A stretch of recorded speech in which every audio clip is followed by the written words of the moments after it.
Hey there, welcome back to Total Geek Live Baltimore Presents. I am Baltimore, and today I am bringing you Inferno. That's the 1989 crossover event that spanned all the X titles and a lot of the Marvel Universe titles. So it was actually really kind of cool. And one thing I loved about this is this was basically one of the first, crossover events that kind of really spilled out into the major Marvel Universe. The crossovers were mainly kind of tied to X-Men and New Mutants and X Factor, and ancillary X-Terminators and Excalibur.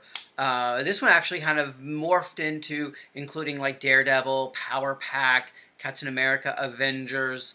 There was a lot more kind of impact that Inferno had, and rightly so, because it was kind of like a huge kind of seismic event for the Marvel Universe, and kind of one of the first of its kind, which is really cool.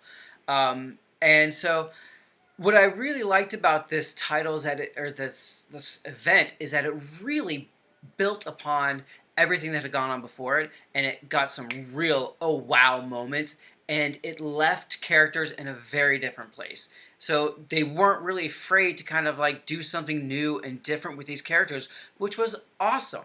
And it gave like a sense of, anything could happen basically to these characters. And it really allowed for some interesting storytelling and some really great development for the characters. So basically, this is the corruption of Madeline Pryor. This is the transformation of Illyana Rasputin to Darkchild. It's the demonic transformation of Hobgoblin. There's a demonic invasion of the Earth centered in New York City. Where else? So it was a really exciting event because it gave a lot of things for characters to deal with. You had the demonic invasion, which led to, buses being ran by demons, subways being run by demons, grocery stores being run by demons, and kind of people just kind of going back their daily business, hoping not to get eaten by a demon. So that's kind of like, all right, New York, you're living the life, I guess. So Walt Simonson, Louise Simonson, Chris Claremont, Anna Senti, Steve Englehart, Jerry Conway, they all kind of contribute as writers to this event and, through their various titles that they were writing. And it was a really kind of great coordination. I was like, it's pretty impressive for something so early on in the crossover kind of mindset that things kind of went through pretty much fairly without any mistakes or accidents or kind of like, this character's not supposed to be here, or this character's in the wrong costume. It actually worked out really well.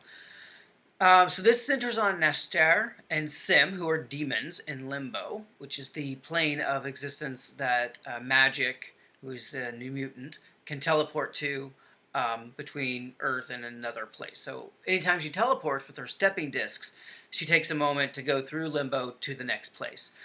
So basically the New Mutants are kind of used to this.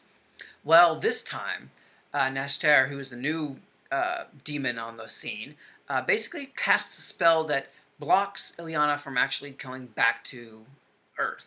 And she's like, we got to figure out something to do here. So he convinces her to embrace her demonic powers and her sorceress skills. And she opens up a teleportal, a stepping disc back to New York. However, he has manipulated her and is basically using this connection to sustain a portal and use that to all the demons from Limbo invading, New York and Earth and all the, terribleness that would actually entail.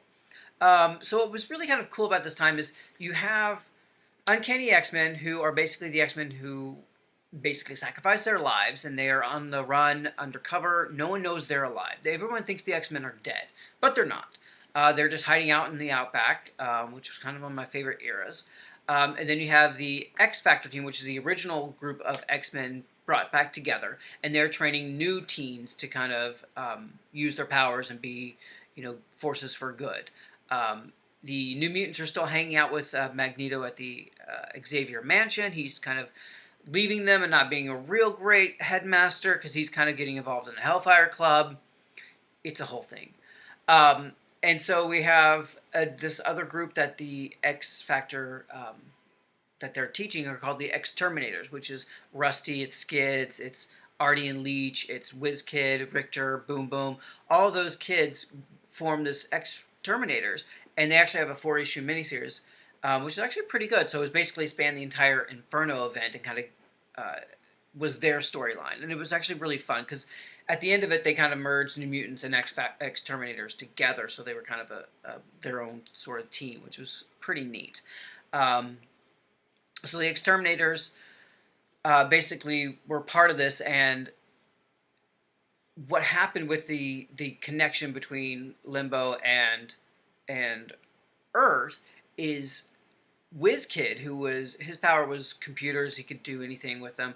Nashtar kidnaps him and forces him to write a computer spell program that would allow the uh, opening of the portal to stay open forever and allow all the demons to go in and out and basically cause as much chaos and ruin to the world as possible. Um, so it's really fascinating to kind of see that kind of happen. He also casts a spell to make the X-Men more bloodthirsty, and they go after the Marauders, who, in a year or so ago, basically decimated the Morlock population and injured 3 of the X-Men, and it was really kind of a big deal. So the X-Men go after him.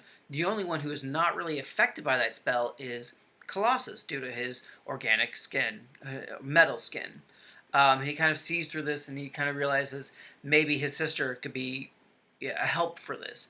He goes and searches her out and realizes and discovers that she is actually full Dark Child, her evil future self, with the goat legs, the eldritch armor, and basically a shell of Ileana. And he is really, there's a very tender and heartbreaking moment between the two of them when he realizes that she's lost and he has to leave her.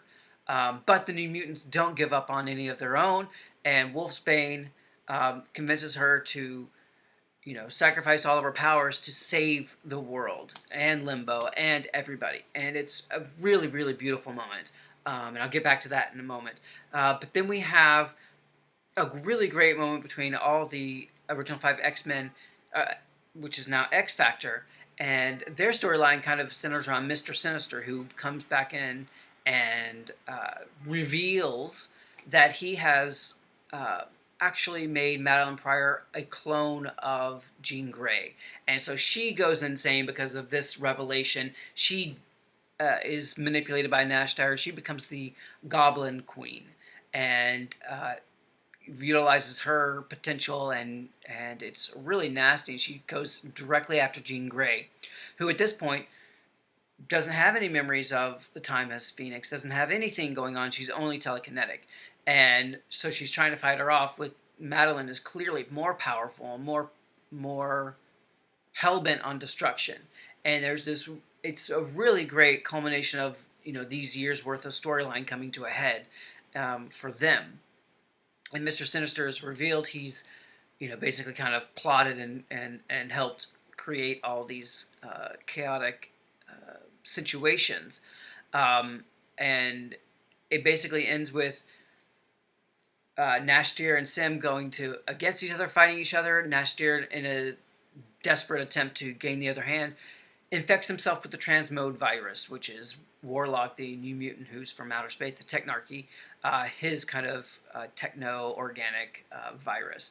And it basically destroys Nashtar, but makes him reborn as a techno-organic being in Limbo, which is some really bad stuff, which is brought up again later. But going back to the New Mutants part, when Ileana and Wolfsbane and all the New Mutants are trying to help her and save her, she does sacrifice her powers and everything to save people and to close the gates. But she does so at the expense of her own self. So Magic is kind of an interesting character where she, had things not changed, she would still be a 7-year-old child.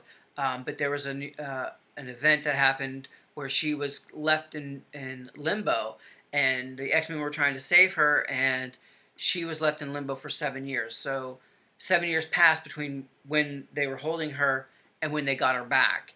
And it was really kind of a heartbreaking, that you see that the 7 years in limbo really changed her. She is not the innocent little snowflake that Colossus remembered. And she became part of the New Mutants, and this kind of battle between her good and demonic side was ever present. And it kind of culminates into the storyline where she sacrifices everything, all of her power, all of everything. And when they peel back the Eldritch armor, there's Ileana as a 7-year-old. And it's kind of that moment you're like, oh my God, she's back to herself. She has a chance to have a childhood and grow up safe. But at the sacrifice of the character that we've been following for, all these years. It was really, really kind of like a heartbreaking moment. They return her to Russia with her parents. And still they don't really know that the X-Men are alive here until the end when X-Men fight X-Factor, and we have this whole moment where they're kind of, coming to terms with what happens.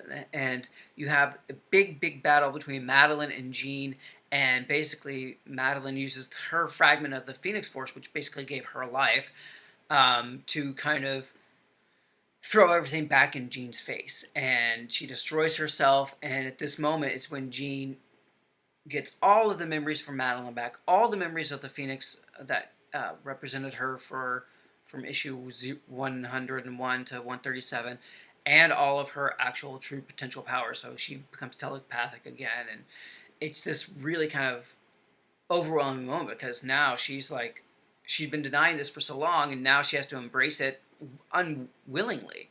So that was really fascinating to see that. And going back to the Exterminators part, her child, Nathan, who is the child of Cyclops and Madeline Pryor, who will become Cable, she was trying to find him, and that was part of the reason why she got manipulated.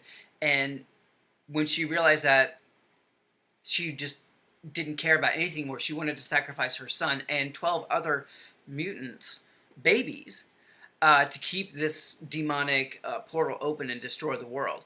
And it's up to the Exterminators and some of the New Mutants to save all these babies. And it's a really powerful scene and storyline for them. Sacrificing these babies, that's some heavy stuff.